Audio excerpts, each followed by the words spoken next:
ಇನ್ನು ಮುಂದೆ ನಿಮ್ಮ ನೆಚ್ಚಿನ ಧಾರಾವಾಹಿಗಳ ಫುಲ್ ಎಪಿಸೋಡ್ಗಳು ಸನ್ ನೆಕ್ಸ್ಟ್ ಆಪ್ನಲ್ಲಿ ಮಾತ್ರ.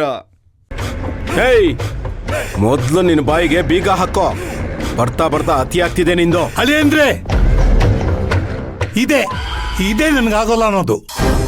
ಒಂಟಿಯಾಗಿ ಕೂತ್ಕೊಂಡಿದ್ದೆ, ಸುಮ್ನೆ ಬಂದು ರಂಪಾಟ ಮಾಡ್ತಾ ಇದ್ದೀರಲ್ಲ. ನಿಮ್ದೇನಿದ್ರು ಆಮೇಲೆ ನೋಡ್ಕೋತೀನಿ. ನನ್ನ ಒಂಟಿಯಾಗಿರಕ್ಕೆ ಬಿಟ್ಬಿಡಿ. ಅಲ್ಲ, ತಾತ ಮುಖಕ್ಕೆ ಹೊಡೆದಾಗ ಹೇಳಿದ್ರು ನೀವಿನ್ನೂ ಇಲ್ಲೇ ಇದ್ದೀರಲ್ಲ ಮಾವ. ಹೋಗಿ ಕೆಲಸ ನೋಡ್ಕೊಳ್ಳಿ. ಲೇ ಸೂರ್ಯ, ನಿನಗೆ ನಾನಲ್ಲ ಕಣೋ, ನಿನಗೆ ನನ್ನ ನಳಿಯಾನೆ ಬಂದು ಬೆಡ್ಡೆತ್ಬೇಕು. ಆಗೆಲ್ಲ ಸರಿ ಹೋಗುತ್ತೆ, ನೋಡ್ತಾ ಇರು.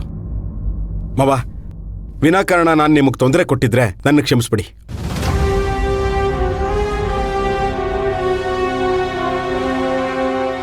ಸದ್ಯ ನೀನ್ ಬಂದಿದ್ದಕ್ಕೆ ಎಲ್ಲ ಒಳ್ಳೇದಾಯ್ತು ಸೂರ್ಯ. ಇಲ್ಲಾಂದ್ರೆ ನಾನು ಎಲ್ಲಾ ವಿಷಯನೂ ಮಾತಾಡ್ಬೇಡಿ ತಾತ. ನೀವು ಮೈಯೆಲ್ಲ ಕಣ್ಣಾಗಿರ್ಬೇಕು ಅಂತ ನೀವೇ ಹೇಳ್ತೀರಾ. ಈಗ ನೀವೇ ಅವ್ರ ಮಾತಿಗೆ ಮರಳಾಗಿ ಎಲ್ಲ ಒದ್ರಕ್ಕೆ ಹೋಗ್ತಾ ಇದ್ದೀರಾ. ನೀವು ಒಂಟಿಯಾಗಿದ್ರೆ ತುಂಬ ಡೇಂಜರು. ನೀವು ರೂಮಲ್ಲಿ ಹೋಗಿ ಸೆಟ್ಲ್ ಆಗ್ಬಿಡಿ, ಅದೇ ನಿಮ್ಗೆ ಒಳ್ಳೇದು. ಅಲ್ಲಪ್ಪ ಸೂರ್ಯ, ಹೋಗಿ ಹಿಂದೆ ಹೋಗಿ.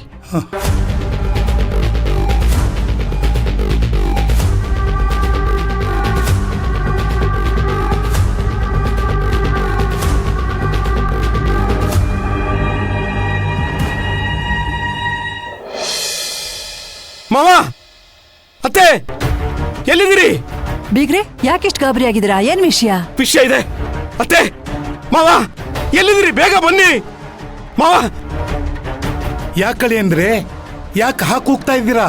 ಏನಾಯ್ತು ಮಾವ? ನಮ್ಮೂರಲ್ಲಿ ಬಾಂಬ್ ಬ್ಲಾಸ್ಟ್ ಆಗಿದೆ.